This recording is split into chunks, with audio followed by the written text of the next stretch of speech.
పులివెందులలో వైఎస్ఆర్ కాంగ్రెస్ పార్టీకి 683 ఓట్లు వేసిన తెలుగుదేశం పార్టీ ఏజెంట్లకు నా ధన్యవాదాలు. ఎందుకంటే తెలుగుదేశం ఏజెంట్లకు కూడా వైసీపీ పైన ఇంత అభిమానం ఉందని నాకు నిన్ననే తెలిసింది. కాబట్టి ముందుగా వాళ్ళకి ధన్యవాదాలు తెలుపుకుంటానా.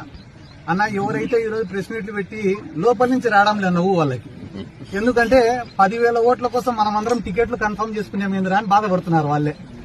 అది కేవలం 10,000 ఓట్లుండే జెడ్పీటీసీ.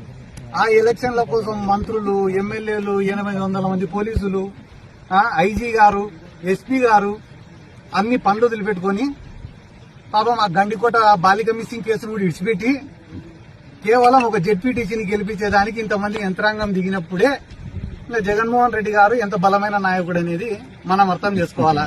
ఏదో పులివెందులలో జగన్మోహన్ రెడ్డి గారికి అవమానం చేస్తే వైఎస్ఆర్ కాంగ్రెస్ పార్టీ కథ అయిపోతుంది అని అనుకోవడం వాళ్ళ మూర్ఖత్వం. నేను గతంలో చెప్పినా మళ్లీ చెప్తున్నా, నంద్యాల బై ఎలక్షన్ లో కూడా జగన్మోహన్ రెడ్డి గారిని ఓడగొట్టేదానికి మొత్తం రాష్ట్రంలో ఉండే యంత్రాంగం అంతా దిగి ఓడగొట్టినారు. ఆ రోజు ఓడగొట్టిన తర్వాత సంవత్సరం రోజులకే ఎన్నికలు వస్తే 151 సీట్లు, అదే నంద్యాలలోనే 35,000 మెజార్టీ.